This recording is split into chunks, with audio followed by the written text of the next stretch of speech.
Përshëndetje miq të nderuar. Në këtë video do të bëj një analizë rreth marrëdhënieve apo raporteve midis konceptit islam të Exhelit në kuptim ontologjik, si përcaktim dhe paracaktim i pakontestueshëm i momentit të vdekjes dhe në anën tjetër të dhënave empirike, shkencore në lidhje me vdekshmërinë, me numrin e të vdekurve që ndodh nëpër botë. Duke u bazu edhe në ajete kuranore, duke i përmend edhe disa hadithe të pejgamberit që flasin për momentin e vdekjes, do të sjellë fakte nga përvoja e shoqërive të ndryshme dhe më pastaj do të bëj një krahasim midis Turqisë, Gjermanisë, Shqipërisë dhe Kosovës në rrafshin e shëndetësisë dhe që ndërlidhet me Exhelin, me numrin e vdekjeve dhe me momentin e vdekjeve.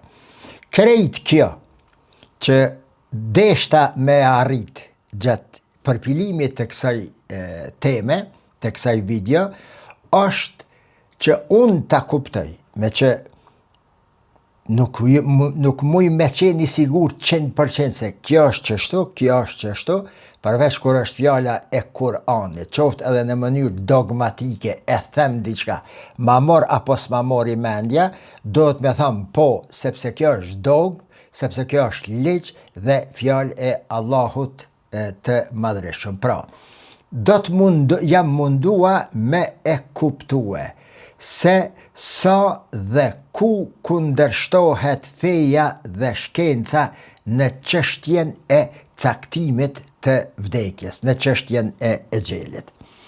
Ka lindi kjo ide, përse e bona këto, po ju tregoj në minutat në vazhdim.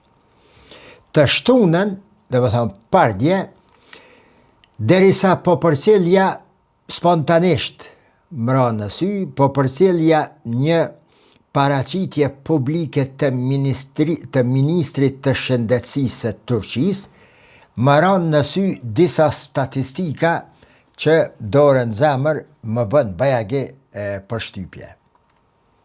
Dhe si një i pasionuar pas statistikave që jam, fillova analizimin e tyre për me kuptue une si një qytetar i rëndëmt se ku është shëndetësia në Gjermani. Më pastaj, si që kam thonë edhe më parë, se ligji i komparacionit, krahasimi në shkencë është shumë i rëndësishëm për ta kuptuar një objekt. Është mirë në shumë raste, nëse e lejon tema aty, që objekti të krahasohet me një tjetër, duke e shpjegu edhe këtë dytin e kupton të parin dhe anasjeltas. Çka bona në këtë rast? Gjendjen e shëndetësisë, nivelin e shëndetësisë të mjekësisë në Turqi, thash ta krahasoj me atë të Gjermanisë. Pse me të Gjermanisë? Sepse numri i banorëve në Gjermani dhe Turqi është parafërsisht i njëjtë, 83, 84, 85 milion sillen të dy shtetet. Pastaj, i nxitur nga kërshëria, diçka nga këto analiza i hulumtova edhe në rastin e Shqipërisë edhe të Kosovës për me pa ne dhe për me krahasue vetveten. Kosova dhe Shqipëria ku janë në raport me Turqinë dhe Gjermaninë në rrafshin e shëndetësisë. Nga këto pra, më lindi ideja edhe të flas për Exhelin. Dhe e bona paralajmërimin dje, ku thash se do të ishte mirë të bëja sonte, por me që ishte ditë e dje, 14 dhjetor 2025, e sot është 15 dhjetor 2025, thash do të la për ditën e hënë, sepse jeni më të poshuar dhe zakonisht të shtuneve dhe të djeleve, niveli i shikueshmërisë në YouTube bie jo vetëm të videot e mia, por gjithandej në botë për shkak të angazhimeve dhe pushimeve të njerëzve. Kërkoj nga ju që në fillim një koncentrim, sepse do të dëgjoni shifra, shumë fakte, të cilat është e pamundën të mbahen mend, sepse nuk janë shpjegime, por janë shifra që une do t'i lexoj këto.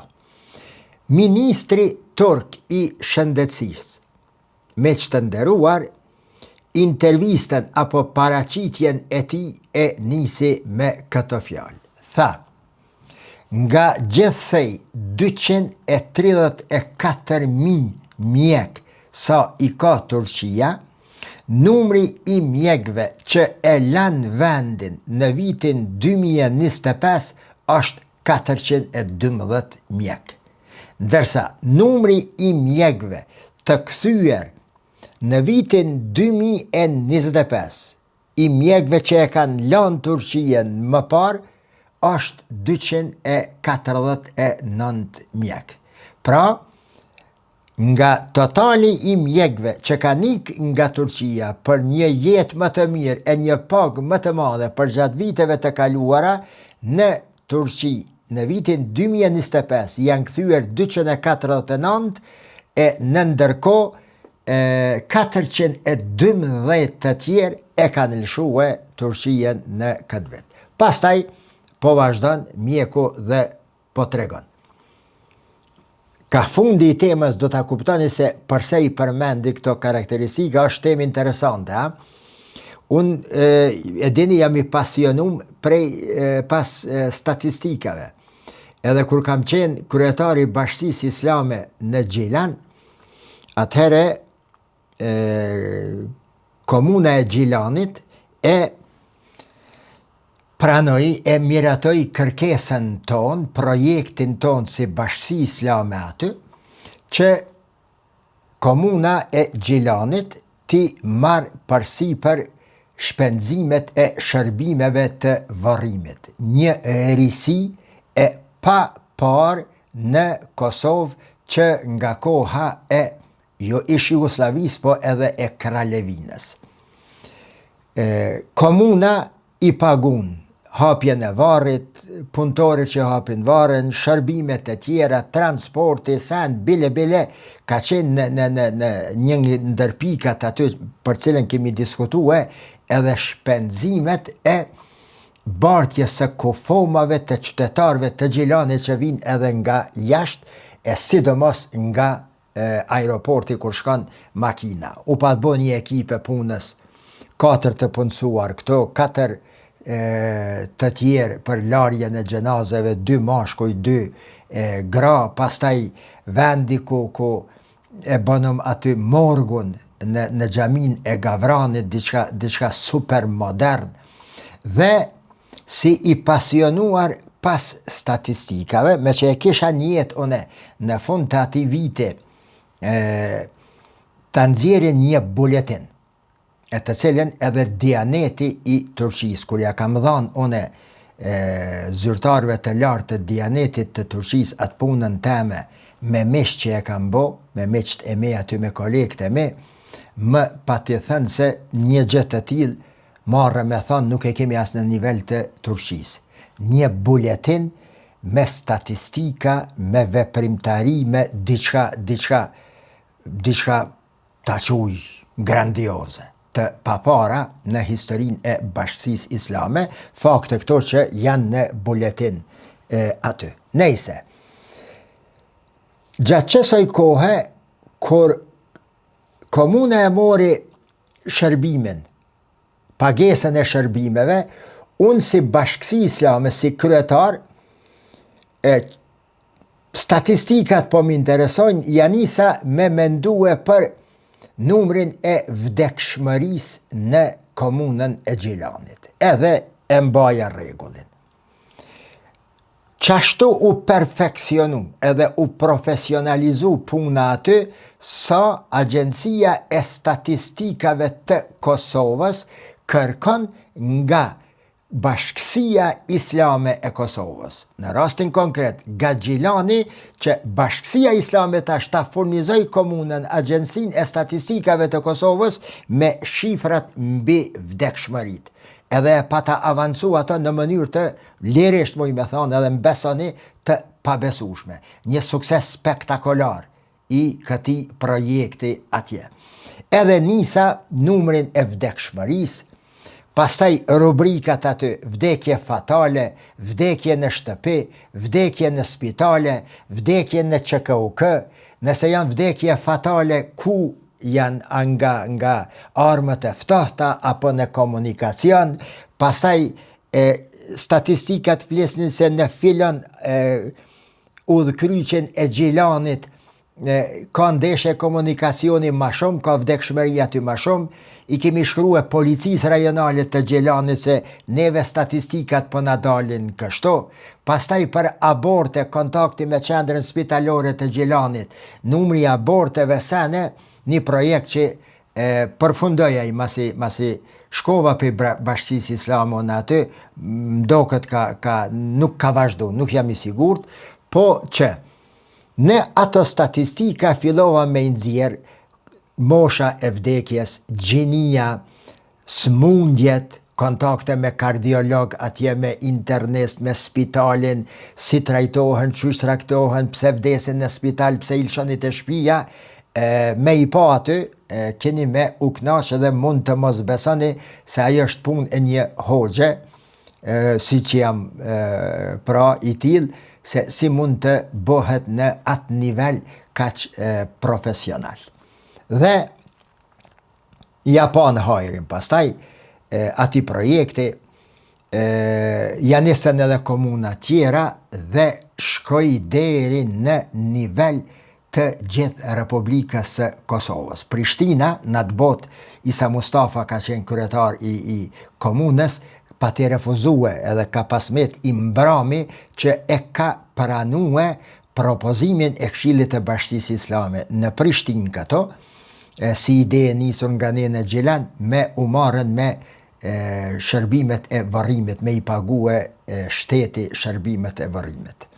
Dhe dola aty se që aty 600 e diçka rastet të vdekjes në vitin 2012 më duket, ka pas komuna e Gjilanit. Dhe nga ajo kohë, është një informacion interesant për ju, nga ajo kohë, falë kësaj ideje dhe ndihme të Allahu që më pati dhënë e na pat dhënë aty, nga ajo kohë tash Bashkësia Islame e Gjilanit është organi që e furnizon shtetin e Kosovës, institucionet përkatëse në lidhje me vdekshmëritë. E unë pata dash me bëhe edhe për linjshmëritë. Raporti me spitalin rajonal aty e me gjykatën, pastaj numri i të shkurrizurve, po nuk arritëm me bo dhe nuk di si ka shku mu ma pastaj. Kështu, miq, po kthena në temë, në lidhje me diçka kështu është edhe kjo temë. Pra, ministri po thet aty se numri i personelit shëndetësor në Turqi në vitin 2002, aludante në vitin kur fiton AKP-ja, ka qenë në 379.000 personel shëndetësor, administrativ, mjek, infermier.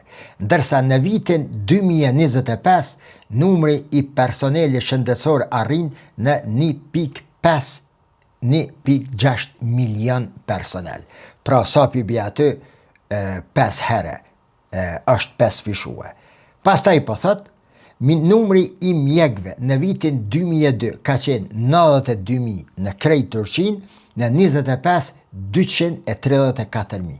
Numri i infermierëve dhe infermierëve në 2002 ka qenë 113.000, në vitin 2025 334.000. Po thot pastaj, unë tash po lexoj shifra, më thëmë po thot, fjalë derisa ta përfundoj kronologjinë që ja prezanton ai publiku turk, këto çka i them tani janë fjalë të ministrit të shëndetësisë, Kemal Memishollu, më duket. Në 23 vitet e fundit, 80% të spitaleve në Turqi janë rinovuar ose rindërtuar nga zero. Kapaciteti total i shtretërve në Turqi është rritur në 179.185 shtretër. Numri i ambulancave që janë në përdorim në Turqi është 7.164, ndërsa nga ky vit 2025 hy në përdorim edhe helikopteri Gökbey, prodhim vendor si ambulancë për herë të parë në Turqi. Pastaj kanë përfunduar ndërtimi i 109 objekteve shëndetësore me vlerë të 11 miliard dolar. A i tha në lira turke, po unë e përktheva në dolar. 11 miliard dolar.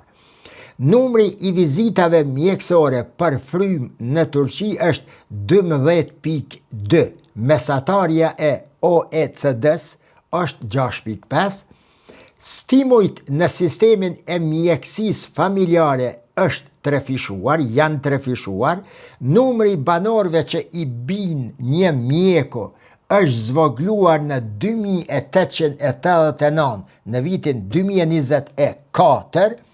Vitin e kaluar, po thot ministri, janë kryer 35 milion kontrole për smundje kronike dhe 19.000 persona janë diagnostifikuar me kancer në fazën e hershme.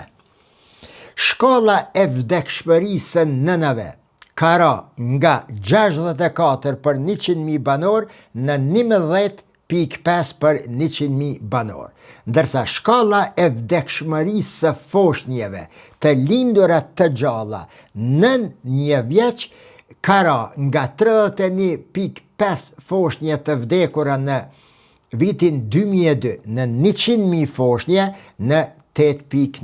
Pra, nga 31.5 vdekje ka ra për 23 vjet në 8.9. Një avancim spektakolar i shëndetësisë.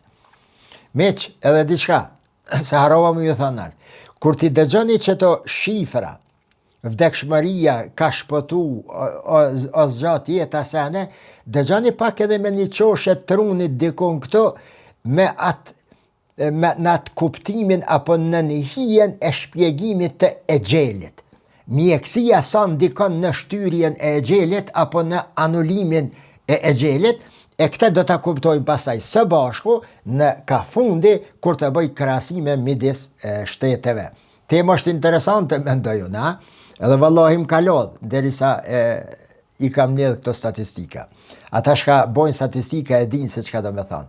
Me i nxjerr, me i krahasue, se kërkon boski një statistik po e lypti që për Turqien edhe me njerë më dale Kosovës. Po do shme lexu ka e atje edhe pastaj me i përpilu me e bo tabele nëse ka nevoj dhe kështu me radhë.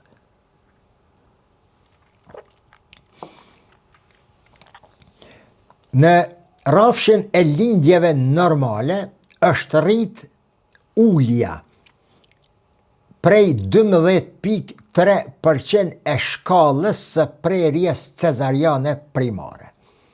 65% e qytetarëve vërtetohet se në Turqi janë mbi peshë, ndërsa dhurimi i organeve është 45.000 donator të rinj në Turqi gjatë kësaj kohe. Gjithsej, 1202 objekte të reja shëndetësore në proces ose të përfunduara. Nga këto, 461 janë në ndërtim e sipër, 628 në fazën e projektit dhe tokës dhe 113 në fazën e projektit. Brenda 6 muajve, po thot ministri, brenda 3 muajve, po thot ministri, se planifikohen të vihen në shërbim të qytetarëve të Turqisë 435 objekte shëndetësore. Shkojmë më tutje. Në vitin e kaluar, më shumë se 100.000 qytetarë kanë marrë shërbime të kujdesit paliativ. janë vënë në shërbim 638 pajisje MRI dhe MRI 3.0T dhe 7.0T, si dhe 689 pajisje CT në për spitalet publike të Turqisë. Ata të cilët marrin vesh në mjekësi, mjekt e dinë se çfarë shumë gramoroze është një shtet tiket 638 MRI-ja, MRI 3.0T e 7.0T. Do me thonë, një aparat i tillë kushton prej 1.5 milion deri në 70 milion. Turqia i ka 689 të tilla. Vitin e kaluar, po thëtë, janë vënë në shërbim 302 qendra të reja shëndetësore familjare dhe do të vëmë në shërbim edhe 698 të reja sa më shpejt që është e mundër, por jo më larg se qershori i vitit 2026. Spektakolare. Sot, po thot ministri, me Mishollo janë në shërbim në nivel vendi 8.310 qendra shëndetësore familjare dhe 29.730 mjek, 29.763 mjek familjar, vetëm familjar. Fal këtyre investimeve, numri i personave për një mjek familjar ka rënë në 2.889. Vitin e kaluar, mjekët turq të familjes kanë kryer 35 milion egzaminime për smundje kronike. Janë diagnostifikuar 7.3 milion njerëz me gjendje të reja, duke i mundësuar kështu atyre të fillojnë trajtimet e tyre sa më herët. Përmes egzaminimeve për kancerin, janë diagnostifikuar 19.000 raste në fazën e hershme dhe fillon trajtimi i sëmundjeve. Në shërbimet shëndetësore mobile në Turqi, mjekët kanë udhëtuar në të gjitha, pa përjashtim, qytetet dhe fshatrat, qoftë edhe më të largët malor, dhe janë ofruar 5.5 milion qytetarve shërbime shëndetësore ambulantike duke ecur mjekët në për gjithë Turqinë.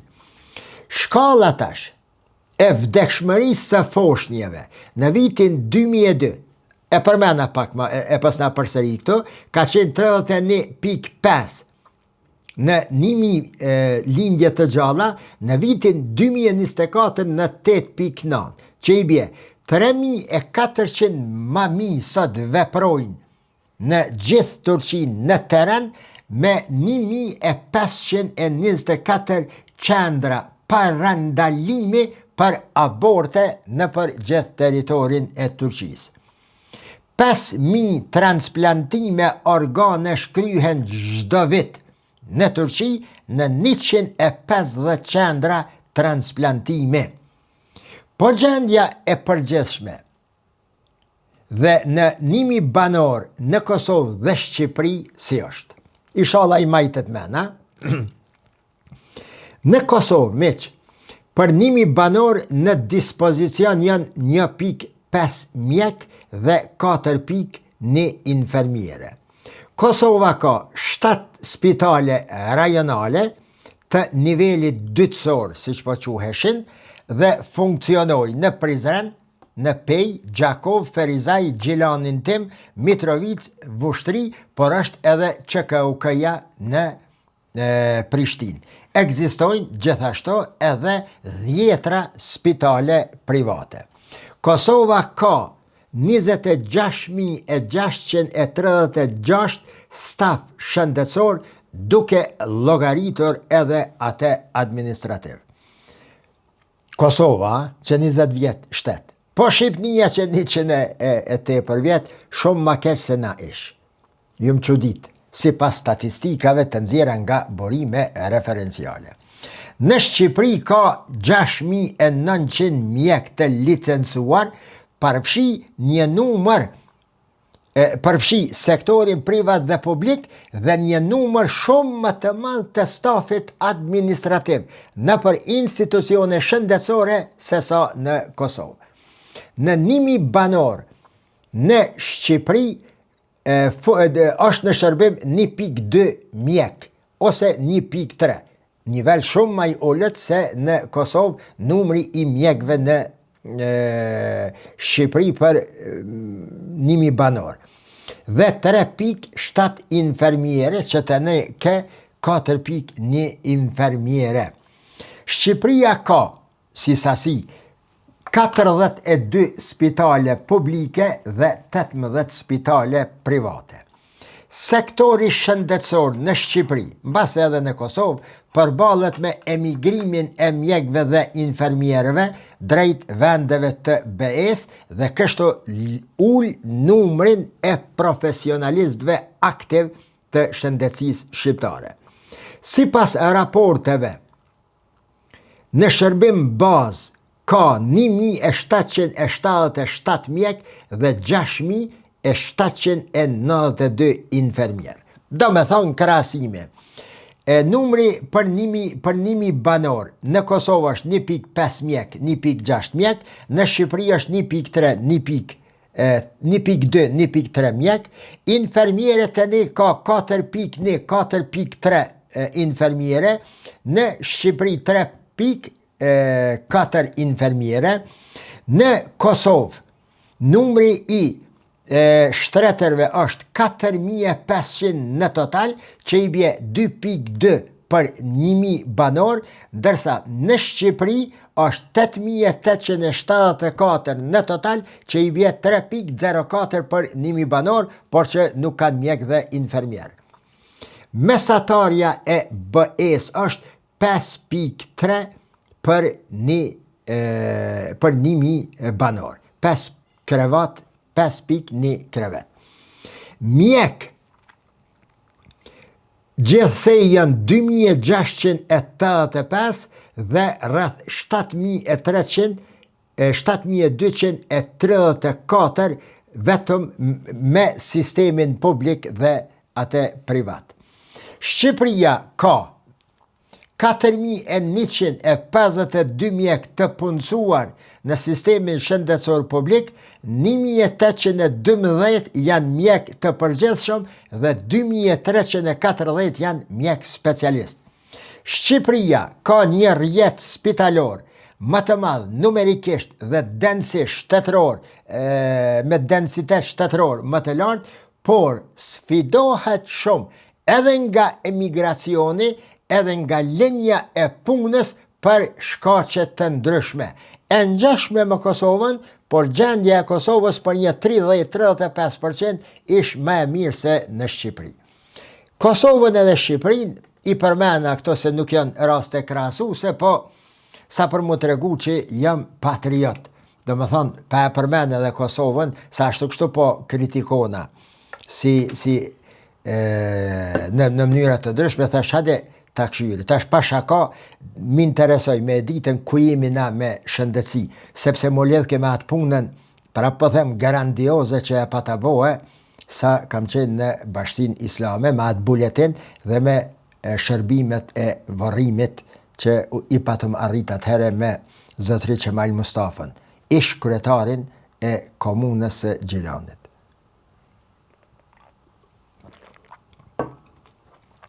Gjermania tash, miq. Gjermania. Sa ka krahasuar me Turqinë. I majtë ta men shifrat e Turqisa, për me po ku është me banor si njëjtë niveli i Gjermanisë edhe i Turqisë. Personal mjekësor. Gjermania ka 6.1 milion persona, të cilët punojnë në sektorin shëndetësor, si personel, si mjek, si infermier, teknik, administrativ dhe të tjerë. Prej qëti 6.1 milion, 420.000 mjek janë praktikues në spitale, klinika dhe kujdes ambulantiv. Rreth 4.5 mjek në Gjermani punojnë për 1.000 banor, që është më shumë se mesatarja e gjithë BE-s. Infermier, teknik dhe personel tjetër me shëndetësor, Gjermania është ndër vendet me numrin më të madh të infermierëve dhe kujdestarëve shëndetësor në gjithë Evropën. Ka parafërsisht, shifër e paimagjinueshme, 12 infermier profesionist për çdo 1.000 banor. Imagjinoni, ja? Po spitale sa ka Gjermania? Gjermania ka rreth 1.874 spitale, që është për një 300 e dishka spitale ma shumë se Turqia. Për kur e krahasojmë kohën e fillimit të zhvillimit enorm të cilën e ka bërë Gjermania me njëre pas luftës së dytë botërore, e që e kam përmend në për video, e kam përmend në për në xhamin e madhe në Gjilan, kur i kam bajt ligjeratat, nuk kam pritu me e sjell Gjermanin si një shembull i madhërishëm nga ku dohet të mësojnë edhe shqiptarët se si avancohet, rindërtohet dhe si duhet punuar për të së ndërtuar jeta e pas luftës që i ndodh një vendi.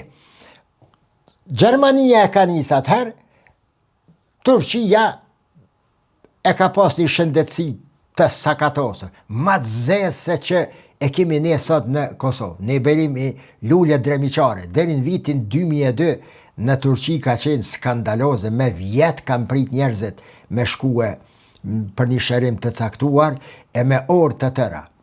Vallahi, une di shembuj konkret. Nora 10 natës me shku me zonë renin, për nesër nora 8, apo mund është me mri renin me usherue të mjeku. Kanë vdek njerëzit në për rende të prit në për spitale. Pra, si do që tjetë, një krasim tjetër për du me e bohe. Gjermania i pas ka 1.874 spitale, si klinika, si kujdesi specializuar, si publike, private dhe të ngjashme. Gjermania ka mira qendra mjekësore të licencuara, por ambulante si për komunitetet ndryshme për kujdes parësor edhe të ngjashëm. Mirë po, numri i tyre në Gjermani është shumë më i vogël se që është në Turqi. Turqia i ka 8.896, 8.896 qendra spitalore, ambulanta, ato që mirën me shëndetësit e qytetarëve të Turqisë. Personeli mjekësor në total në Turqi ke 1.5, në Gjermani 6.1. Mjekët në Turqi kenë që aty afër 250.000, në Turqi, në Turqi afër 250.000, në Gjermani shumë ma shumë se kaq. Turqia ka rreth 2.4 mjek për 1.000 banor, më pak se mesatarja e vendeve të OECD-s. Mesatarja është 3.9, Turqia ka 2.4. 2.9 infermier për 1.000 banor punojnë në Turqi, krahasuar me mesataren e OECD-s Evropës, është shumë olt, atje janë 9.2, në Gjermani tham 12 më duket, që të regon se Turqia ka një raport më të ullët, shumë më të ullët të infermierve në krahasim me vendet e zhvilluara evropiane. Në Turqi janë afër 1.600 spitale në plot kuptimin e spitalit me më shumë se 22 raporte, dërsa si të tjera 893. Qendrat emergjente dhe urgjence në Turqi janë me numër ndër më të mëdhat nga të gjitha vendet e Bashkimit Evropian, veç e kom fjallën. Ka rreth 2.840 stacione emergjente dhe 132.000 qendra dentare. për dentist. Një krahasim, pra, midis Gjermanisë edhe Turqisë, Turqia i ka 84 milion banor, Gjermania, Turqia i ka 85, personel shëndetësor total 6.12 milion, personel shëndetësor në 1.000 banor 72, ka 20-22, pastaj numri total i mjekëve në Gjermani 420.000, në Turqi që aty të erin 250.000, një mjek për 4-5 pik mjek në Gjermani për 1.000 banor, në Turqi 2.5, 2.7 dhe të ngjashme. Pastaj, numri infermierve në Gjermani është 1.7, 1.9 milion, në Turqi nuk janë as 300.000, numri i infermierve për 1.000 banor në Gjermani është 12-13, në Turqi nuk më rrin as 4.5, dhe të ngjashme kështu, mos të harxoj kohë. Numri i spitaleve 1.870, numri i shtretërve 477.000 shtretër spitalor janë në gjithë territorin e Gjermanisë, në Turqi afër 300.000, edhe këto janë afër.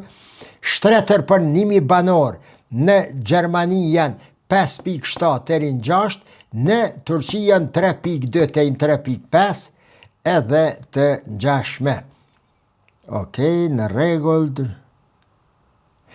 Po thë, Turqia ka një rrjet shumë të fortë të kujdesit parësor, ndërsa Gjermania ka rrjet shumë të dendur specialistësh jashtë spitaleve, brenda dhe jashtë spitaleve. Këto po vazhdojmë tash edhe me diçka tjetër. Ka tema që cilën po du me trajtua. Këto kanë shkaqet që më shtënën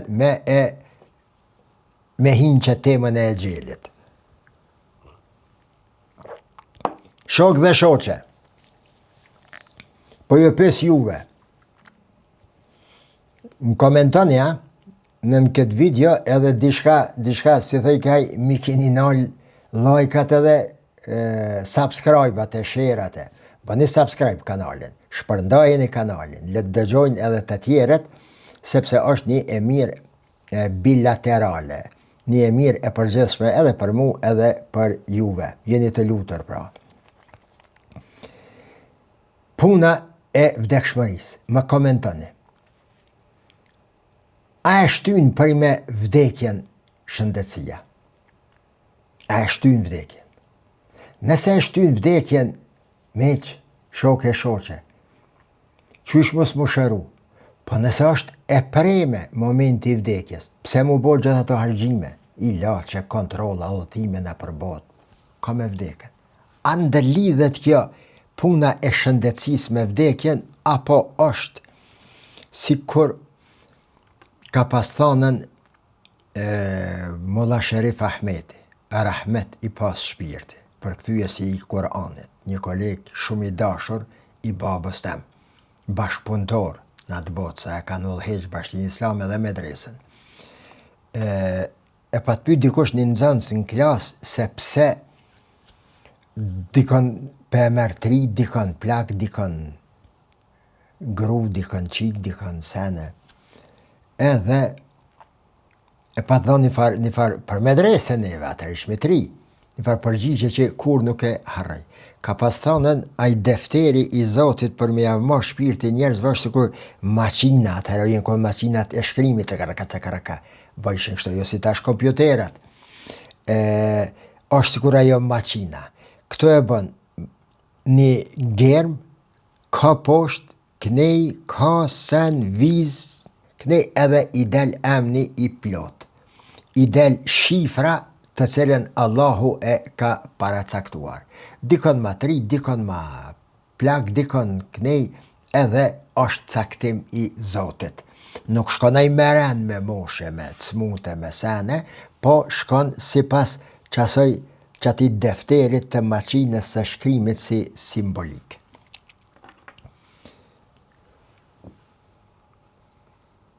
I pres përgjigjet, por une po them kështu. Në vitin 2023, në Gjermani numri i vdekjeve për 1.000 banor ka qenë 12.3. Në 1.000 banor 12.3. Dhe kjo tregon një normë relativisht të lartë lidhur me strukturën ose me krahasimin e vdekjeve të vendeve të tjera. Bile edhe vdekjeve në Turqi. Kjo po ma prish mu ka pak konceptin shkencor. Apo thon jo vlla se mjekësia hajtajte dikur edhe bile ka tentative e përpjekje ambicje të shkencës që me bo njerin të pavdekshëm. Në hamam të hyrës. Po ju betohem në Allahun edhe 500 miliard vjet me pas ymër kjo bot kur nuk mujnë me, sepse Zoti e ka bo, jo që është caktim i Zotit, por e ka bo edhe ligjshmëri të qenjes së gjallë, që të lind një ditë far dhe të zhvillohet dhe të vdes. Është ligji i Allahut. Allahu nuk e thën ligjin e vet. Kur mjekësia, as shkenca, as zgja nuk mujnë me i thyje ligjet e Allahut. A i një të e pa që to vërshime e sene që po bohen. Rënje e shiut është ligje e Allahut, por në vërshimen dikon shumë her njeriu se se ke bo kanalin e ujit mijen, ke shkuja ke maru shpije në Rekës, lumit në qash, ajo i mshon aty, erzon, del të rakat hinë borë, e ke ngushtu vetë nuk e marë, i ke prej malet, i ke prej ato gjelbrimin, e ke prish atmosferën e natyres me ozone, me tëme, me industrije, me gjana pra. Ndikojnë poshtë, por jo në të kuptimin ontologjik të caktimit të Zotit. Vazhdojmë më tutje. Mesatarja e vdekshmërisë në 1.000 banor në gjithë BE-n është 10.8, në Gjermani 12.3. E shpjegoj pse. Jo për shkak të mjekësisë të pa avancuar e në Turqi që është edhe ma pak numri i vdekjeve. Në vitin 2024 tash, rreth 5.7 viz 6.2 vdekje për 1.000 banor në Turqi. Për gjys, ma pak vdesin në Turqi me shëndetësi ma pak të avancuar, me sistemi shëndetësor, me mjekësi ma pak të avancuar, në Gjermani vla, 6.1 milion njerëz punojnë për mes me la njerin me vdek. Në kuptim, kështu po them. 6.1 milion mjeke, infermiere, administrative, ato sene, MTI-je, CT-je, sene, diçka që me MTI-je, me këto Gjermania është përpara kësaj Turqijes, por me gjithate numri vdekshmëris është ma i nalt. Apo mbje mu se shëndetësia nuk pas ka pun me naljen e gjelit, meq, ju ateista, a jeni të mguse dhe juve ju kam meq, ani pse më dhimni, bile ju më dhimni ma shumë, për me më dhimni në zemër, që juve Allahis javë ka bo me nasib, inshallah javë bën, ju thiri në Islam, që ta kuptoni jetën, botën, dynjan, liqëmërin e Zotit ma mirë, Kurani shpjegon në mënyrë fenomenale, e janë në Islam, ju ateist shqiptar, se po mdhimni, ju kam vlazën për i gjaku, pranojeni fejen e Islamit, shumë është e tolerant është e mirë, a i të pas të statistikat që të gjana shka po i thamë, këto e mësime që mi jep mu e Kurani sunneti i pejgamberit mu e më thot që to ti zotni, do është me i da, tu ka bo nasip, me lezu gjithë të libra, në bibliotek këto ka qëka ish libra, të s'ki qare pa e nda me njerëzit. E vlerësun apo nuk e vlerësun, e pagun apo nuk e pagun, të pyetën apo nuk të bëtën, jo zeqatin kime e dhanti, sepse Allahu e di që gjithmon ka me pas njerëz të cilët kanë nevoj për zeqatin e të pasurve. Andaj e ka bo ligj. zeke, minet teskije, nga teskije, te zeke, që dënë të thëtë pastrim i asaj që e keti, duke enda me të tjeret. Nejse, Gjermania në vitin 2023 i paska pas 12.3% vdekje, 12.3 vdekje në 1.000 banor, Turqia në vitin 2024 5.7 deri në 6.2. Një shkallë e vdekshmërisë, për shembull prej 12.3 në Gjermani, dënë të thëtë, pe e kuptoni këta, se në 1.000 banor 12 vdesin. Merë po, meq, mos të him në hak Gjermanisë, shtetit mik tonin, Allahu e ruajt me gjithë njerëzit që jetojnë aty. Arsyeja ku është këto? Po ju them me njëre, nuk po e la pak kështu me ju lodh tu e mendue. Arsyeja e vdekshmërisë në Gjermani më e lartë nuk është për shkak të mjekësisë apo mos interesimit të mjekëve, por është sepse ka një popullsi shumë më të plakur se sa të vendeve të tjera të Evropës, e sidomos në krahasim me Turqinë. Bënë hesabti, mosha mesatare në Gjermani është 47-48 vjet, imagjino, në Turqi është 31-33 vjet. Pra, të ka ligj i Allahut, që pa marrë parasysh zhvillimin shëndetësor, e sistemit shëndetësor, paska ligj i Allahut të ka që sa ma shumë mjek, qaq ma shumë vdekje. Por, ekziston një paradoks, që ta të lutem mama një men që ta, ekziston një paradoks që to që do të mendo. Paradoksin për edin, ja? Kundërthënësja, në të kuptimin përmbajtjesor. Paradokset në logjik to, ku ishim në master e doktorat, ju e dini që kam bo master e doktorat në logjik, paradoksi i akilit, paradoksi i...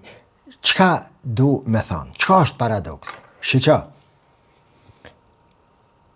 me gjithë që shëndetësia e avancuar, e runë shëndetin, deri në momenti kur plakësh edhe kur zet vdekja, qëretash, kujdesa, me gjithë që shëndetësia e avancuar, nga që ky paradoks i fakteve, po e shtoj kanë numrin e vdekjeve. Pse? Sepse e ka shty numrin e të moshuarve. Tushëru, ka shkue deri në moshën, sa aty ma Zoti thëtë së në qamë matutje. Pra, avancimi i shëndetësis qënë ka shtimi i numrit dhe i përqindjes së plegjve. Dhe kur shkon numri dhe përqindja e plegjve e nalt, vdekja është ma e nalt. Se di sa kesh i qartë. Përndryshe, roli i mjekësis pra matët dikun tjetër, jo në këtë krahasim mbi vdekjen si një argument, si një ligj ontologjik që nuk ka të bëj me statistika dhe me shifra, por vdekja e gjeli vepron e pavarur nga statistikat dhe individet. E gjeli është ligj universal ontologjik, ndërsa vdekjet individuale kanë të bëjnë me natyrën e jetesës si bëjmë. Allahu Gjelleshanuhu në përmes dijes së tij, në përmes caktimit të tij, në përmes ligjeve që po i përmeni që 1000 herë në videot e mia, në përmes ligjeve të tij, e shumë herë në përmes intervenimit me kun fejekun, e cakton momentin e vdekjes, por mënyrën e vdekjes ti kime caktue. Nëse shërohesh dhe i rri gati shëndetit, e nuk pi ujt ftoft, e nuk pi Coca-Cola shumë, e nuk pi Fanta shumë, po pi longjet fruktalit, bile i maron të shpia, kompote e ashaf, e ha ushqim të shpia, e nuk ushqejesh jashtë, ti e ke ruajt shëndetin tënë më shumë. Pra, nuk shansa për me vdek në Siri pa shkak të sëmundjes është më e pakët. Mirë po shansa për me e vazhdu e të terin Pleshtin, si vdekje në Pleshti tani është më e madhe se shansa kur je kon i ri. Tash, për me e matë qëtë krahasimin me qenë sa ma shkencor, do të me e bohe këtë krahasimin në një nivel tjetër midis Gjermanisë dhe Turqisë, për me e qiten vlerën e shëndetësisë që e ka e avangardiste Gjermania dhe shambull i pakontestueshëm i botës. Zati gjithmonë këmë thonë, raca Gjermane, edhe unë kur them, nuk them këto si racistja, po si mazohistja, jo, as si mazohist, as si racist e sadist. Shqo, raca Gjermane ka diçka të veçantë. Me gjithë që Immanuel Kanti në atë veprën e ti madhështore, por e shkurt për nga faqet, së i kanë 100 faqe, e bukura dhe e madhërishmja. A i flet aty për avancime, për dalime në mes racave në mes, i përshkruan arabët, i përshkruan evropianët, i përshkruan skotlandesët, i përshkruan afrikanët, jugo-amerikanë, sen e bon, a i kur flet për Gjermanet, jo pse ka qenë Gjerman, edhe njerëzit e kanë drejtë se hatin me të shkumën e ti në punë edhe këthimin nga puna, sa i me sekund, ka përsyja rrugës aty, por ka dishka. Gjermanët kanë dishka që e bojnë Gjermanin të madhërishme sëherë që ti e kujton apo shkon me jetu atje, raca Gjermane. Njëjtë kështu deri dikon edhe në Austria dhe në Zvicër. Ka dishka aty. Unë ju munue, ju munue tu i lexue përvojat e kombeve, njerëzve kështu, ju mundu me i kuptu hebrejt. Shumë kum lexu rreth tyne. Gjermant, jo si historie brendshme germanike, teknike, po si strukturë sociologjike, psikologjike, kam pa gjana të mahneqme. 4 kombe i kam punu shumë mirë, unë edhe muj me mbajt ligjerata me orë të tëra mos thëmë me javë. Mbi hebrejt, mbi gjermanet, mbi japonezët dhe mbi turqit. Di me i krahasue me symshel. I kam punue shumë mirë edhe Allahut hamd. Nejse. Tash, krahasimi ku do të bëtë? Të vdekjet e foshnjeve. Vdekshmëria e foshnjeve. Infant mortality rate, që quhet në anglisht, deri në 1 vjet në 1000 foshnje. Në Gjermani, në 1000 foshnje të lindurat të gjalla vdesin 3.1 foshnje, që është më e ullët se edhe mesatarja e Bashkimit Evropian 3.3. Vdekshmëria në Gjermani nën 5 vjet është 4.5 vdekje. Ndërsa në Turqi është 12 deri në 13 vdekje. Në 2002 kon skandaloz.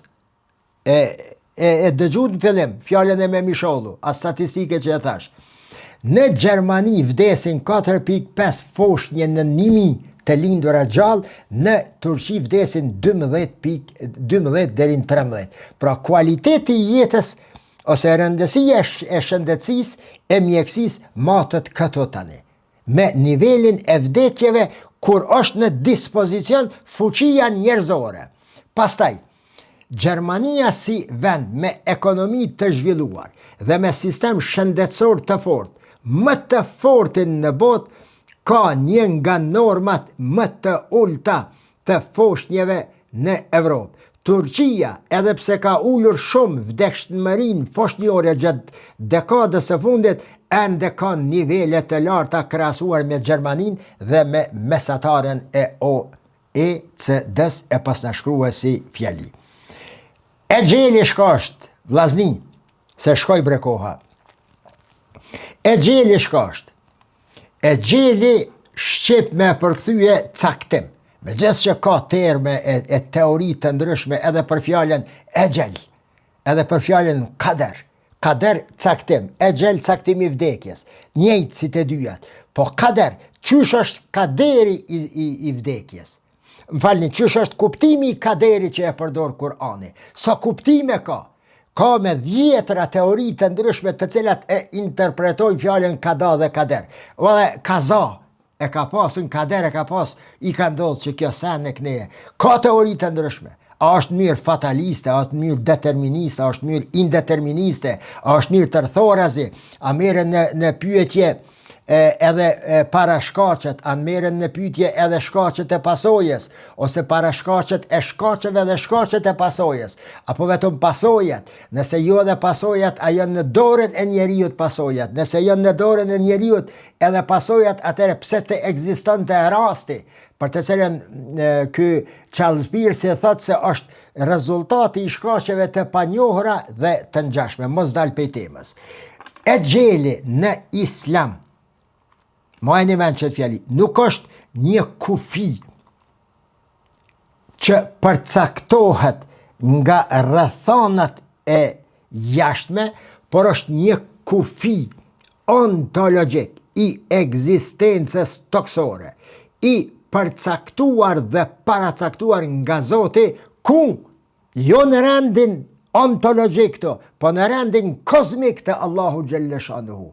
Është i nditur në dijen e Allahut, dhe kur ndodh ka që kjo ndodhin në momentin kur ndodh e gjeli, vjen në përputhshmëri me atë rendin kozmik të Zotit, në të cilën janë caktuar dhe paracaktuar momentet dhe ngjarjet e caktuara. Allahu Gjelle Shanuhu në mënyrë të prerë, dhe që jemi të detyruar, dashtom apo s'dashtom, e unë e bëj edhe me dëshirë, plus ti besojmë ajeteve të Kur'anit, thot wali kulli ummetin ajalun. Çdo njeri, çdo popull, çdo gjallës e ka momentin e prerë të vdekjes. Fa idha jaa ajaluhum la yastakhiruna sa'a wala yastaqdimun. Kur vje qaj moment i vdekjes, njerëzit as nuk mund ta shtyjejnë e as nuk mund ta tërheqin përpara. Pra e gjeli është i fiksuar në dijen absolute të Allahut, ilmul ezeli, thuhet në gjuhën arabe. Nuk ka qasje, qysh me gjetë një shprehje shkencore, nuk ka qasje epistemike me njeriun, nuk lidhet me dijen e njeriut, por është përtej dimensioneve të mundësive të dijes së njeriut. Ka të bëj me qatë rendin kozmik, i cili qëndron mbi rendin ontologjik, dhe ajo që ndodh në qatë rend poshtë është hija e asaj që është e paracaktuar në rendin kozmik, në rendin super kozmik të Allahu Gjelle Shanuhu. Me fol me terminologjin e Platonit, i bje kështu, thët Platoni, se bota të cilën e prekim dhe jetojmë në te, është hije e ideve të cilat janë dikun jashtë galaksis fizike të cilën ne sot e njohim dhe do të njohin të tjerët edhe më thellë. Pra, Islami nuk e mohon kauzalitetin empirik. Pra, me ra pej kajtit 10 që nuk vdes. Nuk e mohon Islami këta. Nuk e mohon kauzalitetin empirik, se nëse je i smut, ta zame për cilës dhe smujnë. Dhe mjekut ka thonë, nuk i pi lashe, ti ki me maru e ki me shku e 100%, se mjekësia thët që shto. Islami nuk thët se, jo, nuk është ashtu, se është saktimi Zotit. Gabimën e po isha do statuse, do komente, do qasje ka njëherë të njerëzve të ndryshëm që e shpjegojnë Islami nuk e mohon kauzalitetin empirik, por e mohon pavarësin ontologjike të kujt të kauzalitetit empirik. Që kjo pavarësi ontologjike nuk është pavarësi absolute, por është e varur nga qaj rendi kozmik, të cilën Allahu e ka përcaktuar nëpërmes kadaz dhe kaderit dhe ligjshmërisë së tij, apo nëpërmes të e gjelit.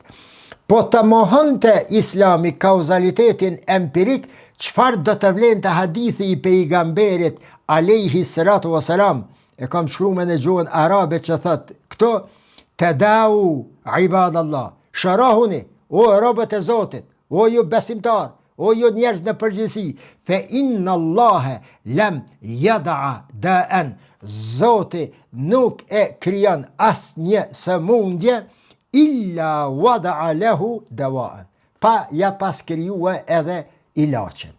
Pra natyrë njerëzore është që ne ta kërkojmë ilaçin, ta parandalojmë vdekjen, sepse vdekja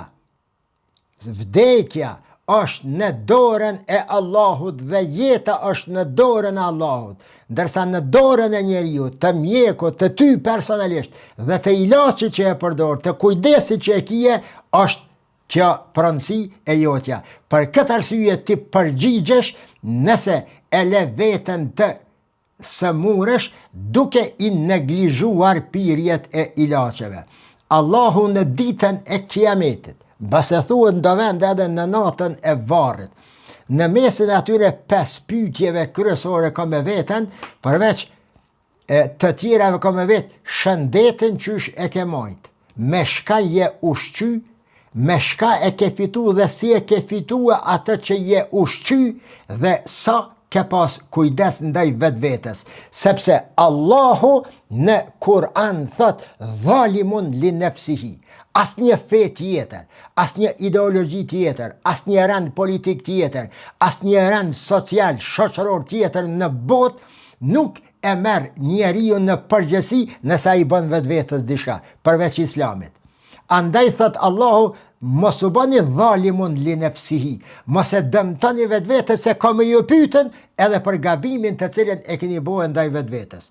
Bilet e rasti i vetvrasjeve në shtet, cilin do shtet në botë, rende shoqërore, politike, ka vdek, ka shkue, i vetvrari mund të vajtohet, trajtohet vetëm nga 2 aspekte, si dhimbshmëri njerëzore dhe si një kuadër më pak, si një maqinë më pak, si një produkt më pak i rendit politik të atij vendi. Por Islami si kur vrasja e tjetrit, bile një herë mbaron është vrasja e vetvetes. Ka më të marrën pyetje, ka dalë për shkak se ti e ke pas amanet fjalen idha aradna al-amanata. Amanet ta ka dhënë Zoti tyje fjalen e tij, besimin e tij, emnin e tij dhe amanet ta ka lënë shpirtin. Pse lujte ti me amanetin e Zotit?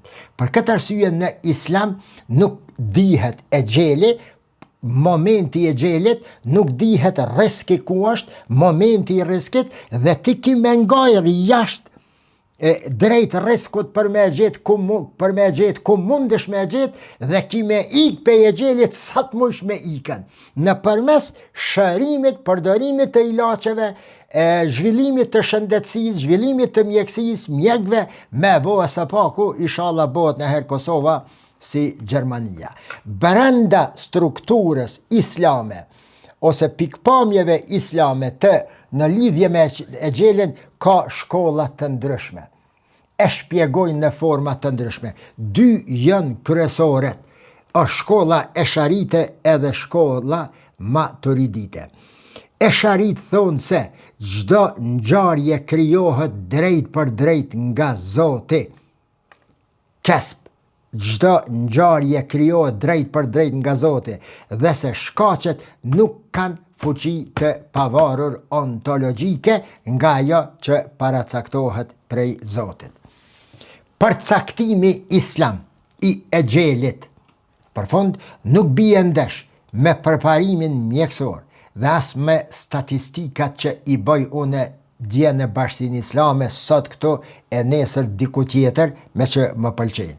Diferencat e vdekshmërisë midis vendeve janë produkte të strukturave demografike dhe jo tregues të ndërhyrjes ose mungesës së vullnetit hynor. Islami ofron një kornizë koherente ku metafizika dhe empirika bashkëjetojnë pa konflikt. Edhe njëre po ju thëmë, mësone që të fjali përmensh, pak si me gramatik është. Islami ofron një kornizë koherente, ku metafizika, ajo bota e përtejme, el gajbije, dhe empirika, kjo që e përfitojmë nëpërmes 6 rrugëve të arritjes të dija, bashkjetojmë pa konflikt dhe bile janë si një trup i unjësuar me 2 anë të medaljes së tij. Nga njëra anë është hyjnia, është gajbi, është fuqia, caktimi, e gjeli, kadaja dhe kaderi Allahut, dhe në anën tjetër të këtij trupi që vepron në mënyrë koherente, është mënyra se si ti i qasësh qësyre ligjeve, qësaj pjesës tjetër të kësaj medaljeje. Sa punon, sa interesohesh, sa fiton, çush e kupton jetën, sa lexon, sa e di rëndasin e shëndetit, rëndasin tane për shoqërinë, sa mundohesh me i dhanë shoqërisë, sa. Për këtë arsye, duke e përfunduar pejgamberi alayhi salatu wassalam thot: "Men sanna fil islami sunnatan hasanatan falahu ajruha wa ajru man amila biha ila yawm al-qiyamah." Kush në islam, sipas parimeve islame, një njeri i cili e bën një punë të mirë, një vepër të hajrit, një sadak, një kontribut, e bën, ka sevape që e ka bo dhe merr sevape vazhdimisht edhe nga ata, edhe nga e mira që rrjedh prej të bërjes edhe nga të tjerët deri në ditën e kiametit. Dhe në anën tjetër, men sanna fil islami sunnatan sayyi'atan, dhe kush sipas parimeve bazë të islamit e bën një të ligë dhe e le përmas, dhe njerëzit e merr dënimin që e ka bëu dhe e le përmas, do ta merr dënimin vazhdimisht deri në ditën e kiametit, edhe nga mëkatet që zhvillohen duke vepruar me atë të keqet të tjerët deri në përfundimin e jetës. Wassalamu alaikum wa rahmetullahi wa barakatuh.